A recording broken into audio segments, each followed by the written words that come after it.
I want to introduce you to Chris Sant, my very best friend that I just met.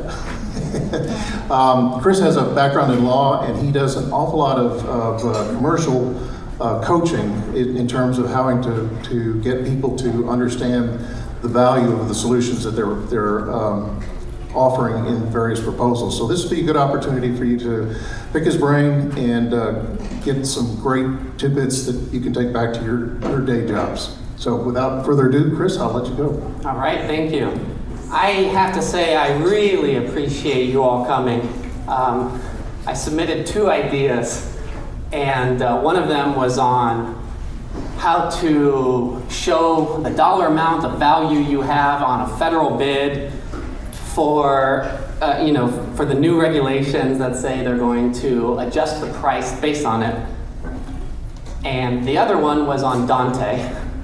And they said, yeah, we'll do the Dante one, please. I said, are you sure about that? And they said, yeah, we want the Dante. And I said, okay, well, me and both people who come to my talk, well, probably both of them will have PhDs in Dante. And be like, no, actually, that's not true at all. That's widely regarded, but that's... So I really appreciate all of you coming. We are going to talk about Dante today. Just as a proposal writer wears many hats, you have to be a writer and an editor, but you also have to be a detective to find out what's important. You have to be sort of a prosecutor to arrange what's important in a persuasive way. You have to be kind of a psychologist sometimes to figure out what's really going on with the client. And, sometimes you pretty much have to be a psychic. Well, Dante wore many hats as well. He was a politician, obviously a famous poet. He was a physician, and he was a soldier. He was also well known for his wit. So, with your permission, I will give you an example, a 700-year-old example of Dante's wit. And it comes from Petrarch, who was another famous poet of the time period. He said that Dante was at a dinner party, so how things don't change, right? He's at a dinner party with some nobles, and the host, who's the lord of the feast, is stuffing his face. He's got, the turkey leg here and a cup of wine spilling on him and sweat's pouring down his face. And the whole time he's telling these ridiculous stories. He's just going on and on about whatever comes to his mind, and he won't let anybody else speak. And Dante, trying to be a polite guest, is sort of sitting there, and all the other nobles are just sort of sitting there. Finally, they're all just sitting back in stunned silence, wondering what the hell is going on here. And the Lord looks around, and he assumes that this is evidence of his eloquence, that everybody is awed by his eloquence, and that's why they're not speaking. So he turns to Dante, and he grabs him with his clammy hands, and he says, "What? Don't you agree that he who speaks the truth does so easily?" And Dante said, "Well, actually, I was wondering why you're sweating so much." There you go. That might be the oldest joke you've ever heard, certainly the oldest one I've ever told. Today's talk is going to be no sweat. No sweat at all. Sit back, relax, because we are going to be talking about Dante. Who has read Dante since high school? A couple of you. Who has read Inferno, Purgatorio, and Paradiso? One? You can come on up. We have another mic for you. That's fine. That's completely normal. Just sit back and relax. Okay, so Dante, what the Divine Comedy really is, ultimately, at a very fundamental level, is Dante's plea, his proposal to the reader to go towards God, right? To choose God and to live a virtuous life. In Dante's words, he wants to remove those living in a state of misery and take them to a state of felicity. That is a perfect description of exactly what we want to do with our proposal. Take the client from their state of misery and move them to a state of felicity. Now, some of you may remember Felicity as a show about a girl who went to college and cut her hair, and it was very controversial. No, this is more about happiness. And we want the client to know that if they choose us, they will achieve happiness. They will achieve paradise. And what we'll see is that Dante uses all the persuasion tools, uses them all. And that's part of why 700 years later, we're giving talks about Dante, and people know who Dante is, because he took out all the stops. And he took them out right from the start, right from the title. So this is an example of the title page from a long, long time ago. And you notice any word missing there? Right at the top? Yeah. Divine. Where's that? Well, it turns out that what Dante actually called it was comedy. The divine part was added out of respect for him. As soon as it was published, it was immediately considered to be a masterpiece. Everybody recognized it. And very shortly, people started calling it the divine comedy, that Dante must have been blessed or inspired. But what Dante called it was comedy. Now, why? Well, unlike tragedy, which may have sort of a tranquil beginning and has that negative end, comedy, as they used it, begins under adverse circumstances, but has a happy ending. So in other words, right from the title, Dante is telling the reader that there is a happy end to this story. Read this, and it will get you to a good place. Now let me ask, does calling a proposal, quote, a proposal to the state of North Carolina, end quote, does that tell the reader in North Carolina that there is a happy ending to this story? Tell us that you got to the right place. Yeah, exactly. You are in the right state, so that's good. You've narrowed it down. Those other 49, not relevant. What about calling it a proposal for an XJ500? Or whatever your favorite product name is that nobody outside of the company has ever heard of. Is that telling the client that there's a happy ending? Or is it telling the client, boy, this is going to be tough to get through? So right from the start, Dante is saying, this is worth your time. Good things will come from it. Okay, so you say, all right, I believe you, Mr. Dante, and you pick it up and you open it, and then you see the language. Now the language of comedy is humble, whereas, at least in the 1300s, the language of tragedy was lofty. What's going on there? Well, what's going on is that Dante was an artistic revolutionary. Some of you may recall that at this time period, intellectual treatises, poetry, it was all written in Latin. Dante spoke Latin, he spoke Greek as well. He could have done it in Latin. He wrote plenty of things in Latin. But he wrote this in the Italian vernacular. He wrote this in the language that people actually used. And that brought criticism from other writers of his day. I want to emphasize that second point. Dante was criticized for making his proposal easy to understand. Now, let's also realize that he was criticized by people that none of us have ever heard of. They have been lost to history. Nobody reads them anymore, with the exception of one or two Dante scholars wondering, who is this guy who dared criticize the Divine Comedy? Dante took a chance. He really was a revolutionary. He took a chance to write in a way that he knew the reader would understand. But that was different than it had always been done.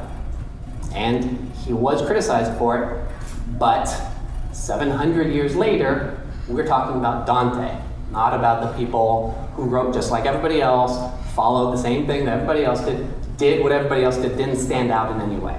Dante stood out. And one of the reasons was because people could actually understand it and so they were affected by it. So, according to a Dante scholar, because his poem begins in hell and has a happy ending in paradise, and because it's written in a most humble language, the Italian vernacular, it is called the Commedia. Okay, so right from the start, Dante is telling us exactly what's going to happen. He's encouraging us to pick this up and read it because he wants to save our soul. He doesn't want it to be yet another thing that gets filed away. He actually wants it to persuade people. The next thing we see is how he structures this. Now, you probably recall that Divine Comedy is divided into 3 books, right? There's Inferno and Purgatorio, and then there's Paradiso. And within each of those locations, the place is divided up into levels, 10 levels. Each level is devoted to a different sin or virtue. Now, why would he do it like this? I mean, when you pick up Dan Brown, who wrote his own Inferno, probably will not stand the test of time quite as well. But it's just, you start and then you go, and then he's over here, and then he's over there, and then he's shooting, and then... That's not what Dante did. Dante did this very structured way. Now, why would he do that? Well, what he was doing was taking advantage of what's called architectural memory. And if you've read Sherlock Holmes or saw the BBC Sherlock series, which is really good, you probably remember that Sherlock has what's called the memory palace. And he puts facts in different locations in different rooms so that all he has to do is walk through his palace and he remembers everything. Get out. What? Get out. I need to go to my mind palace. The what? He's not going to be doing much talking for a while. We may as well go. His what? Oh, his mind palace. It's a memory technique, a sort of mental map. You plot a map with a location. It doesn't have to be a real place, and then you deposit memories there. Theoretically, you can never forget anything. All you have to do is find your way back to it. Oh, okay, yeah, so it was 15 steps to this, and then there was the piece of thread, and that's how I know that, the butler did it. Well, that is a very common way of thinking about memory, that each fact has its own location. So Dante structured it in a way that would make it easy for people to remember. Because his goal is to persuade you in how you act. You cannot change based on something if you can't even remember what it says. What Dante wants is, as you're going through your daily existence and you come across a situation, immediately you think, oh, that is level 7 of hell. Ooh, those guys were not happy. I should probably avoid this. This also goes to why in those in old manuscripts there were those beautiful illustrations in the margins. Those were done as a way of helping the person who was going to go preach about it or talk about it remember what was in it.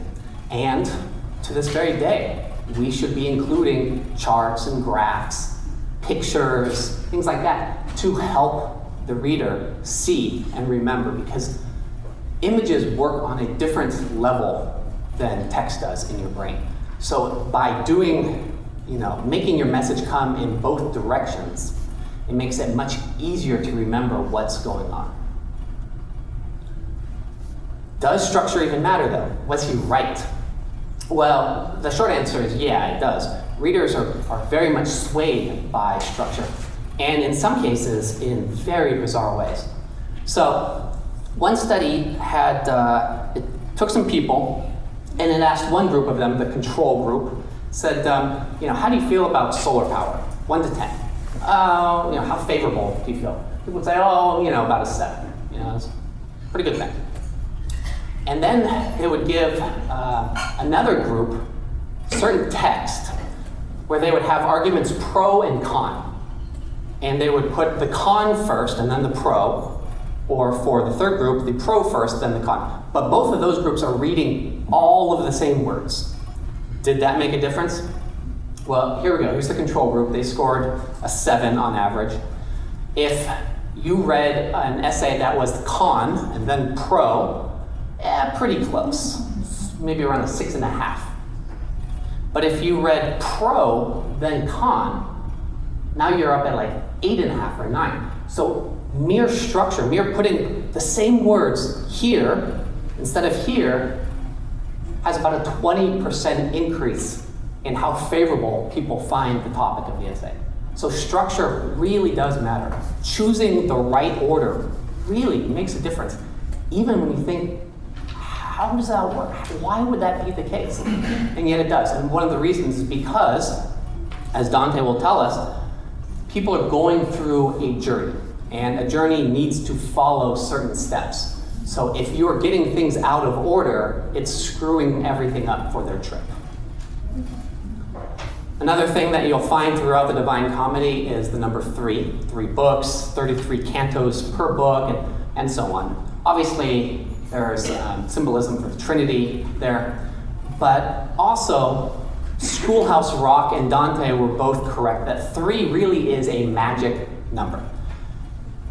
There's something about it that is short enough that it doesn't bore people, but it's long enough that it creates a pattern.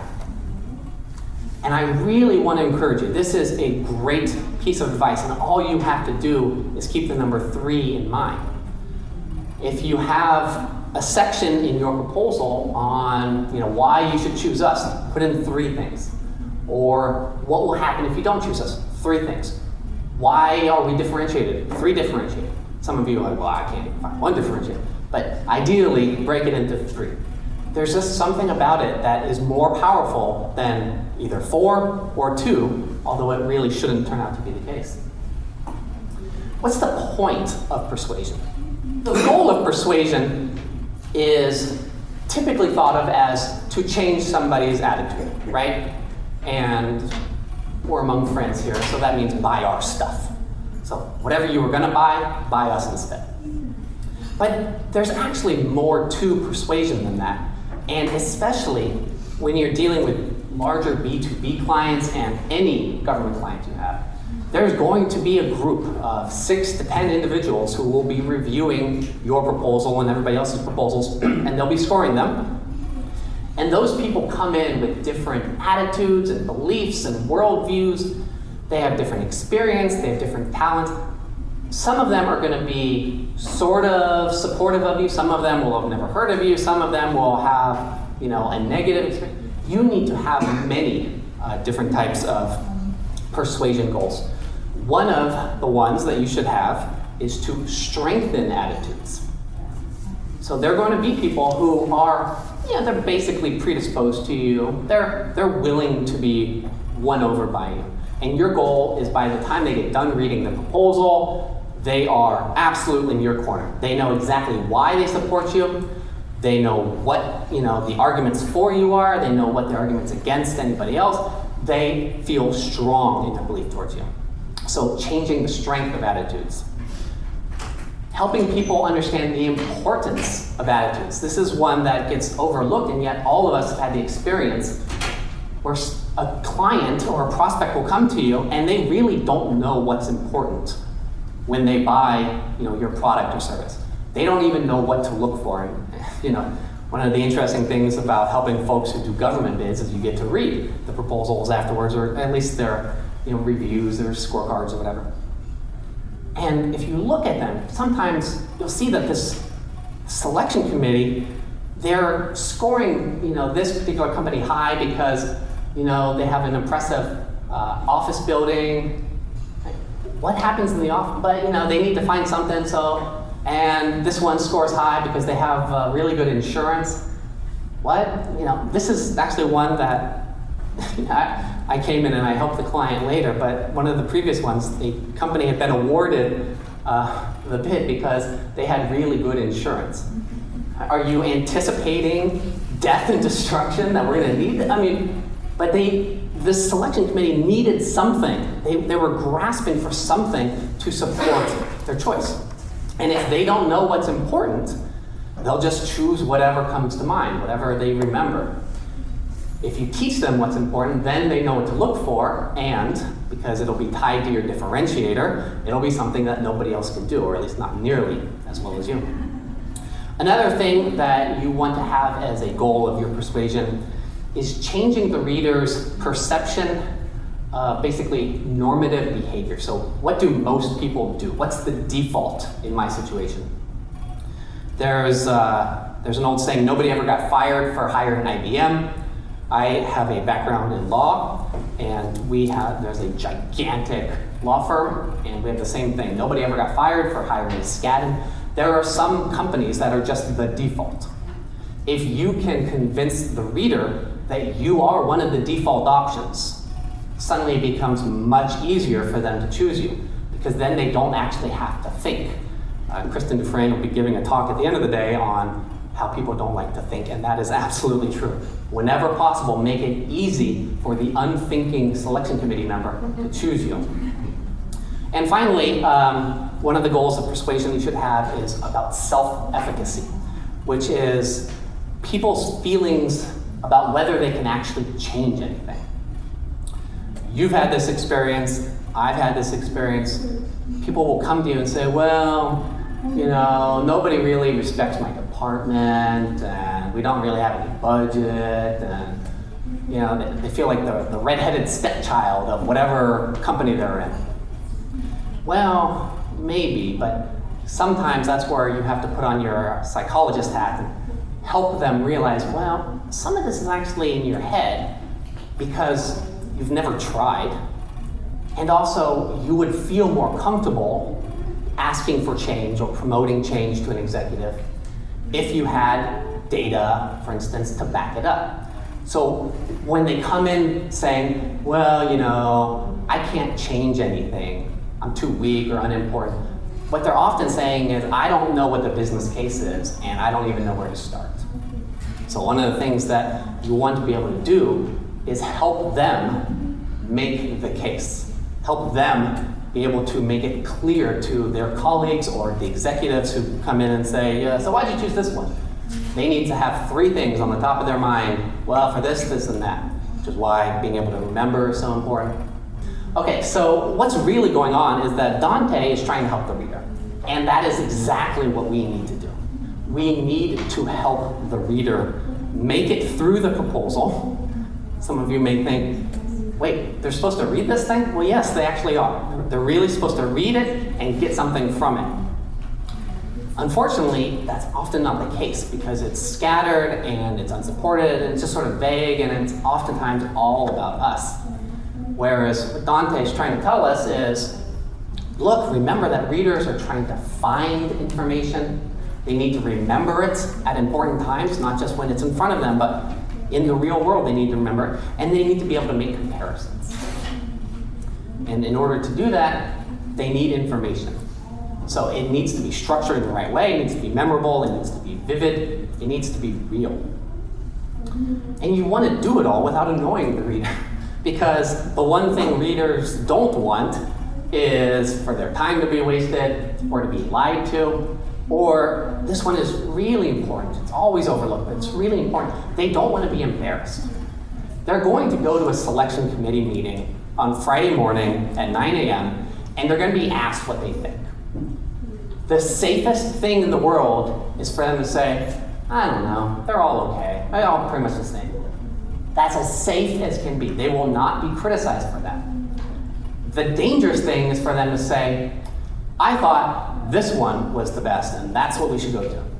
Because the moment somebody sticks their neck out, you know, in Australia, I had the privilege of talking to the APMP Australia New Zealand group, and there's a saying, the tall grass gets cut. So somebody sticks their neck out, they are afraid that they are going to get cut. That's people, well, what about this? What about that? So you need to make it very safe. That means include lots of facts and evidence showing value so that they will not be embarrassed to speak up for you. Otherwise, they're not going to do it. They may say, well, I gave this one a 92 and next highest was an 86 and try to let it speak that way, but they won't vocalize in your favor unless they feel very safe.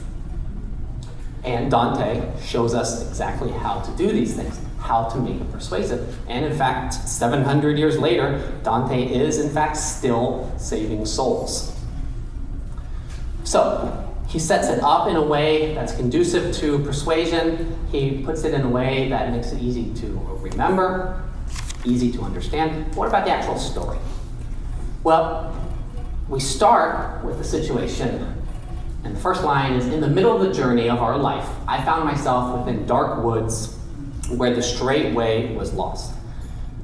This is a perfect metaphor for your client's situation, because they would not be sending out RFPs if they were not lost in the woods and they didn't know how to get out. That's the whole purpose of you.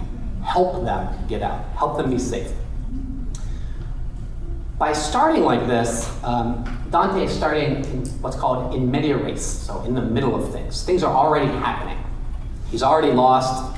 It's very dangerous, very spooky.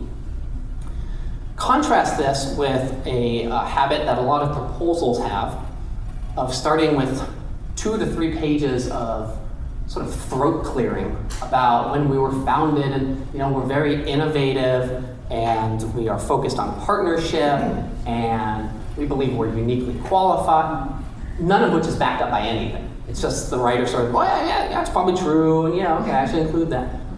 But there's no substance to it. There's nothing backing it up. It's just, okay, now, are you ready? Because I'd like to talk about the alloys that we use, because I love talking about all this technical stuff that you don't understand. So let's get all that other crap out of the way, and let's get to the stuff I like. But it's not about us. We're trying to persuade the reader, so it needs to be about what the reader wants.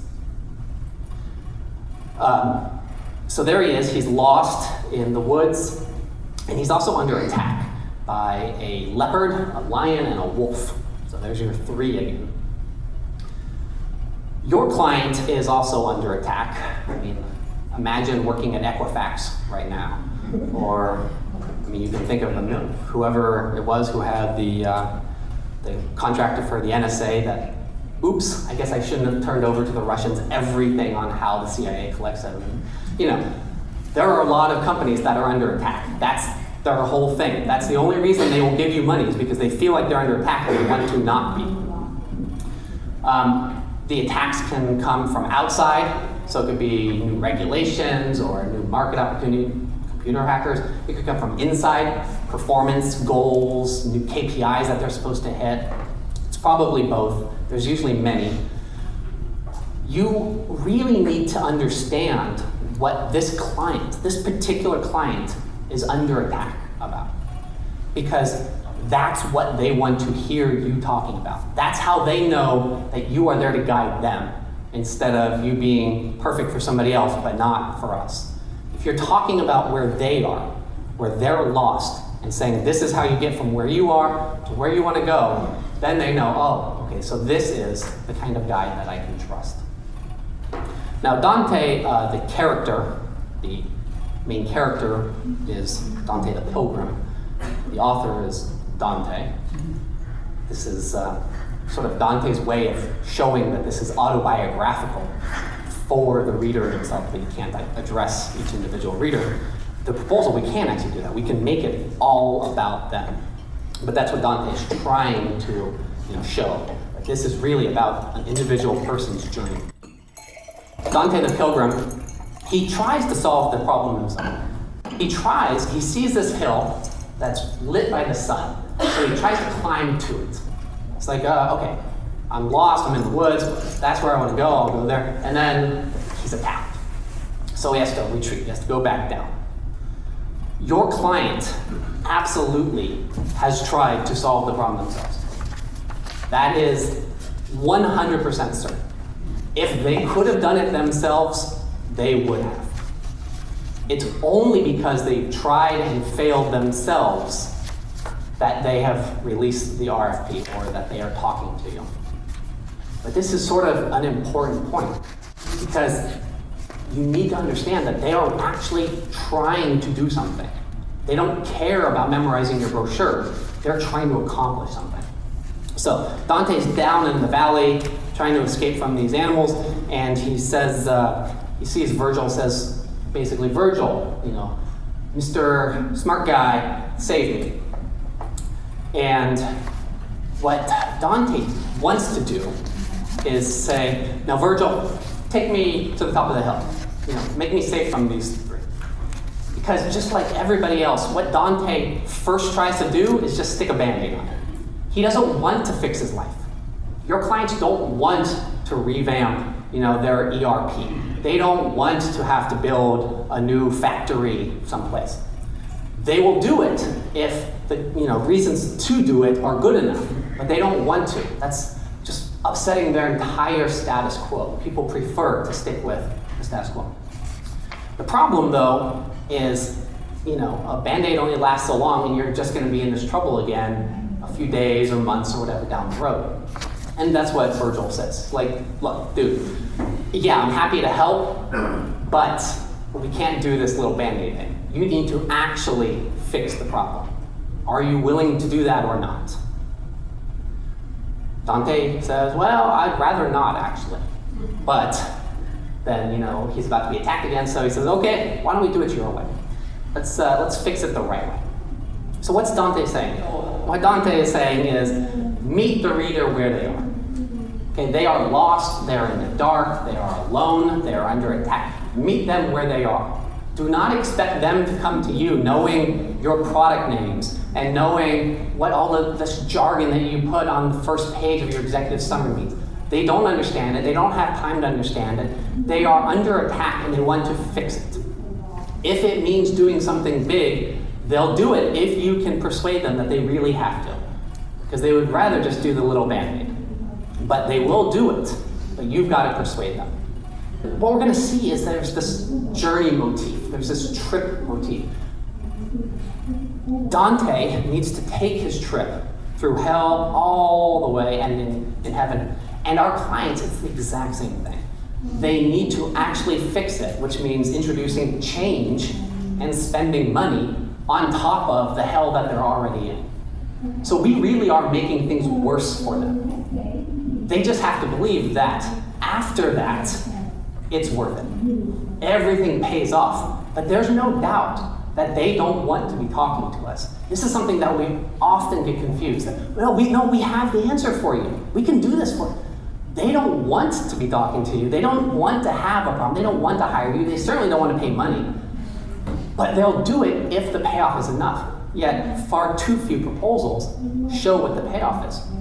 A trip requires a guide, right? But is the trip about the guide? When you go to Paris and you go on one of these air-conditioned tours, did you go to Paris for the guy who's on your right is the Eiffel Tower? Or did you go because you're seeing the sights and it's an experience of once in a lifetime and so great? It's not about the guide. And yet so many of our proposals are all about the guide because the reader is Dante. We're just Virgil. We're the guide. We're supposed to help them get from where they are to where they want to go. What we think doesn't really matter.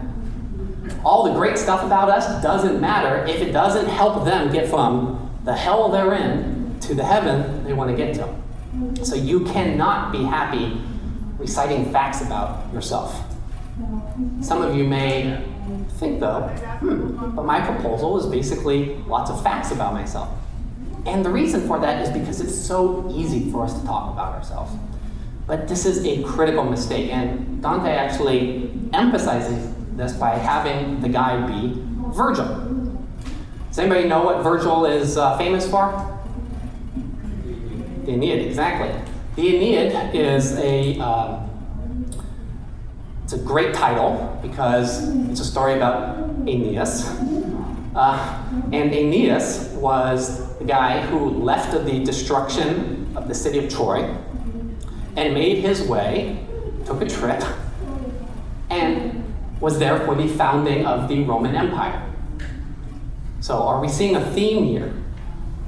Starting in hell, ending up in this glorious heavenly position.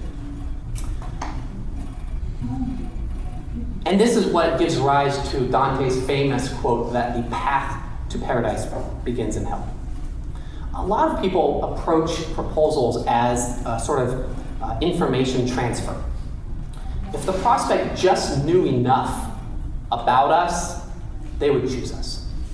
If they just knew that we also do this, and they should know, and this is why you get proposals this long, because you've included everything because just in case the information gap was Appendix 14, well, now we've included it. But rarely is persuasion about information. And here Dante is echoing St. Augustine, who was very clear that, yeah, he knew that he wanted to live a virtuous life. He just didn't want to do it right now. He still had some fun that he wanted to have first. It was not a matter of information. He knew all about it. It was a matter of will. And this is truly right at the heart of persuasion.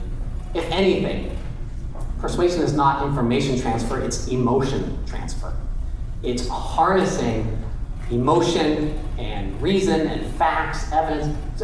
It's harnessing all of those things and putting it into service of influencing somebody's will, making them want what they previously didn't want, or they didn't want nearly as much. So, the way to change the reader's will is to go where they are and step by step guide them to where they want to be. And that means you need to go to hell, because that's where the client is. Now, there are two types of motivation, right? Some people, they want to stop pain, and other times you want to achieve pleasure. These are two very dominant principles. Interestingly, when you ask people what their motivation was, the primary motivation, 2 to 3 times more often, is, I need to stop pain. They want to get out of the hurt. Much less frequent is achieving pleasure. On the other hand, when you ask people to think back about momentous activities or experiences, pleasure turns out to be much more vivid and much more memorable. So they are both extremely important, and they work in slightly different ways. If you want to know how important pleasure is versus pain, just ask any woman who has given birth more than once. There must have been something about the pleasure of that kid that made the pain worthwhile. And that's really true. People will go through pain if it helps them achieve what they really want. But the vast majority of the time, if you want to get the attention of the folks on the selection committee, start talking about pain right away and how you need to end it. And that's what hell is. So this brings about why good clients make bad decisions. And as much as I agree that blaming clients is usually a good idea and always the right choice, it turns out that probably you didn't address the specific pain that they want to stop. And Dante has a great quote: "They yearn for what they fear for." What he's saying is people want to be out of this pain. They don't want to be in hell. But did you even address it? Did you even talk about the specifics of what they're going through? Or did you just jump right to, the product specs and here's this and we're so great and look at the magic quadrant that we're in, isn't that amazing?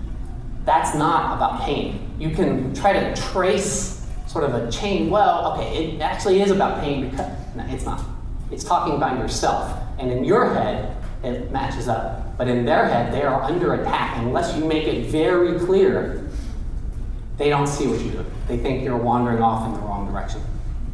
And then the second one, did you address the specific pleasures that they want to achieve? And here he has a great quote, that beauty awakens the soul to act. So what is beautiful for this particular client? Is it achieving some new revenue target or entering a new market? Maybe it's hitting a KPI that you haven't hit in the last year. Beauty means different things to these folks, but there are examples out there that if you just knew what they were, it would inspire them to act. What's really going on here is that there are stages of belief. They started out on this baseline. This is where they were before everything went to hell. And now they're down here, maybe, and they've sent out the RFP because they can't fix it themselves. And they get the RFP and, they look at the price and they're like, oh my God, this is horrible, and it'll take them twice as long as we thought it would take, and so on. So that's even further. But they actually believe using reason, they believe you can get back to the baseline. They've been there before, so they believe you can get back. Does that make sense? It's like if your radiator is messed up and you take it to the mechanic, you believe that by fixing the radiator, the car will work like it did before again. Okay, so we can use reason and that sort of thing with that. Now, if you only ever read Inferno, you may not realize that there's a second guide in the Divine Comedy. And she shows up at the end of Purgatory, and it's Beatrice. The top of Mount Purgatory is the Garden of Eden. So the state of things before the fall. So literally, we are back at the baseline. Things are functioning as they were before for this client. But in order to sell, and especially to do it at a premium price, we need to show them that actually you're going to be in a better position. It's not just that your car is going to run like it did before. The car will now run better. Now, if a mechanic said that to you, who here would be like, yeah, I believe it, makes sense. I see 0 hands, which is the right answer. You're like, what? How would it run better?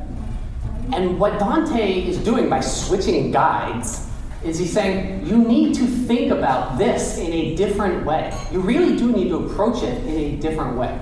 You cannot just use reason. Virgil stands for reason. You can't just say, it'll be like it was before. Now you have to use revelation. Beatrice stands for divine revelation. Well, okay, how do I put revelation in my proposal? Well, for us, revelation is case studies, statistics, quotes, testimonials. Basically, people who once were in hell and are now in the promised land, and they can speak back. They can speak back to this prospect who's, in the hell right now, and it allows the prospect to say, okay, I get it. Other people really have accomplished this. This really will happen. I've never experienced it myself, but I believe it can happen. That's what revelation is. So, brings us to a good question. Do people believe what they read in a proposal? One of the great things that Dante does is he populates his hell with real people. His sinners and his saints and the guides, they are in fact real people from the real world. And they are flesh and blood who existed at one time. And what's going on is because, as a reader, Virgil existed, and Beatrice existed, and Brunetto Latini, who was sort of a father figure for Dante, existed. A literal existence in our world. We trust them. This is why having a case study that is a client hired us to do this, and they were very satisfied. The actual prospect reads that, and they have no idea what to do with it. They don't know if it's real. They don't know what is satisfied. When you have these sort of things, or Sam J from Topeka said, what? Who's that? You need real people that they can actually feel like, I am hearing from somebody who has done this journey. And the people Dante meets, they really are like the ultimate case studies. And I want to point out, when he's in hell talking to folks, it's not like they're saying, yeah, I repent, and that was bad of me, I should not have done it. No, they argue. They think they should not be there. They fight back. So when he comes to a conclusion despite that, the feelings that he has as a result are even stronger. So in proposals, how do we do this? If you're just saying, we have a focus on partnership, and you don't back that up with anything, nobody believes it. There's no flesh and blood to that. If you want your statements to be credible, you want real data with real people taking place in the real world. This is what makes it feel real. This is what gives it credibility. And I want to emphasize, in the real world, in fact, to this day, as you travel around Florence, you can see plaques that they've put up in the locations that Dante is talking about, where it talks about, which canto this fountain or this building or whatever is mentioned. It takes place in the real world.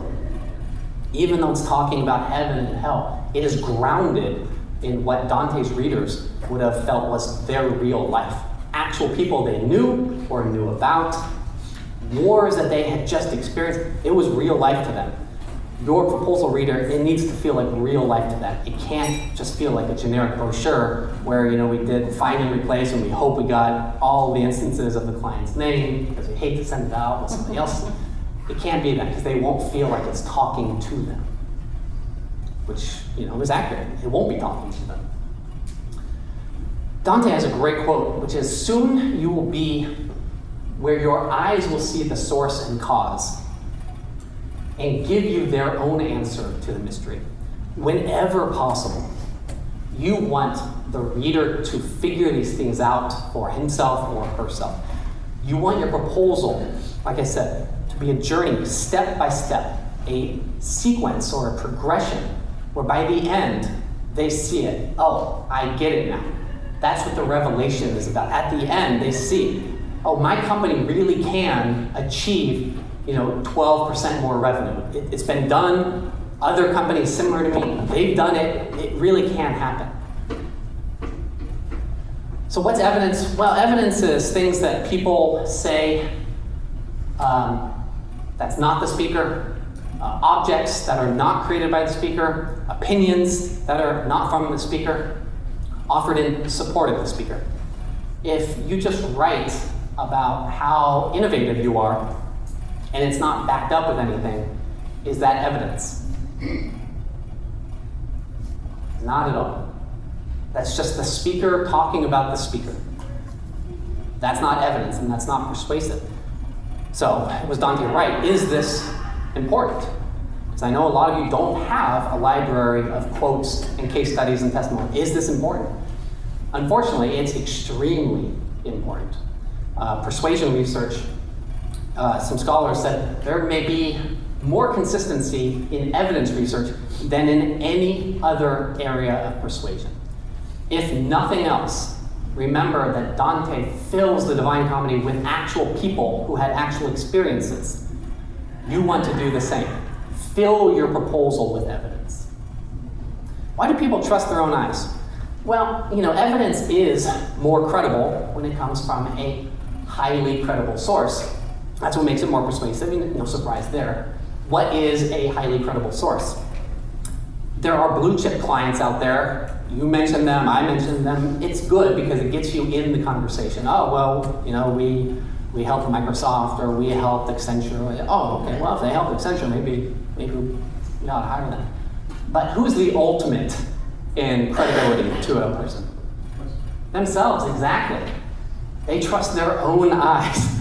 Everybody thinks that they've got the ticket. They understand all of these things much better than everybody else. Some people get close, but nobody's as good as they are. If you're just talking about how much you think we are uniquely qualified, to you, because you wrote it, that seems very credible. But to anybody else who is not you, it's not. It's actually the person who wants to sell you something telling you that you should buy something. That by itself is not going to be sufficient to create credibility. Another great thing that Dante did, and one of the reasons why the Divine Comedy was his masterpiece, he had written some excellent stuff before that, but this was really where it happened, was because he wrote it as an exile. And here I'm referring to an actual literal exile. He was kicked out for political reasons. But this is something you want to do as well. When you have distance from the subject, from the persuasive message that you want to send, it gives you better perspective, meaning you can see things from their point of view better. You can add more nuance, you have more understanding, and you can work the understanding in. I mean, the entire Divine Comedy is about Dante's struggle to get to heaven. The entire proposal should be about your client's struggle to get to heaven. There's no part of the Divine Comedy where it stops and Virgil tells you about himself, when he was born, how many offices he has, some of the executive positions. Nowhere. It's all about the reader. We need that to be the same thing. Distance also gives you keener insight so that when you're speaking to them about the things you are talking about, They're the important things. They're the 3 most important things. It also lets you speak truth with power. A lot of folks, they are working from home in this industry, and that has a lot of good things to it. I in no way would ever encourage you to stop. In fact, one of the great things is that it encourages your writers not to engage in groupthink, which is important. But one of the downsides is they're not in the office hearing about the cool stuff that's going on. They're not overhearing conversations about why this is so cool. They can't just say, hey Jim, what was the thing that you mentioned earlier about how it lasts long? Oh, well, yeah, so we did this test. They're not hearing that. So they're forced to sort of rely on what marketing gives them, which is always a bad idea. There's no substance to it. And they're forced to rely on the salesperson's deal summary, which is also a bad idea, because most salespeople ask a few generic questions to find out which product they should push, and then the rest of the time is pushing that product. That is not a recipe for success. So you need to be able to speak about why you really are differentiated. You really do provide more value. And of course it has to be true, but if you don't know what these things are, then you can't be persuasive. You cannot marshal the truth to support your message. You're forced to rely on just vague sort of generalities about how much we value partnership, which is not a good idea. Writing as an exile, it's also, if you think about sort of a battle, you could be in the middle of the thing, but you wouldn't know how anything is going. What writing as an exile or having that distance allows you to do is see how things are sort of turning out. What's important, what's not. And then you can bring in new quotes or new case studies to support the areas that you need to bolster. If all you're doing is filling in the client's names, the same template every time, send it out, okay, no time, let's just keep churning, it's never going to be persuasive. It's never going to be anything more than compliant. Sometimes you'll still win because basically all of your competitors are doing the same thing. And so they'll say, the selection committee will say, well, who's the most famous company and how cheap can we get something from them? And that's good enough. We'll just go from somebody who's really well known and buy it cheap, and no one's going to argue with us if we do that. But there are better ways. There are ways to persuade. Writing as an exile, does it work in the real world? Absolutely. They've done research on having an actual devil's advocate, for example, which is sort of a designated exile. And companies that use that approach outperform competitors on objective measures 6-1, according to at least one article out of Harvard Business Review. 6-1. That's what that distance and a little bit better perspective gives you. And the thing is, if marketing really does come up with some good stuff for you, or your salespeople really do get some great insights, but your process is to just fill in the template and send it out, it's pointless. All of that is being wasted. Because when it comes time for them to make those comparisons and try to remember, well, what did this company say? What did that company say? They won't have anything for you. It'll be, well, I think they're kind of similar to everybody else. Because it will be, and that's a shame. Because when you do get good stuff, it's such a shame to have it go to waste. Final thing here, describing your solution. And this is talking about business speak, that horrible language that so many proposals use. So what is it? Well, our ecosystem, God, if I said ecosystem one more time, has been focused on new ways to incentivize, instant suicide right there. Or founded in 1953, we are uniquely qualified because we're dedicated to partnership, innovative, robust, throw in gamification because everybody's throwing. I did not get this from your proposal. I got this from many, many people's proposal. Don't do that. This is one of my favorite quotes.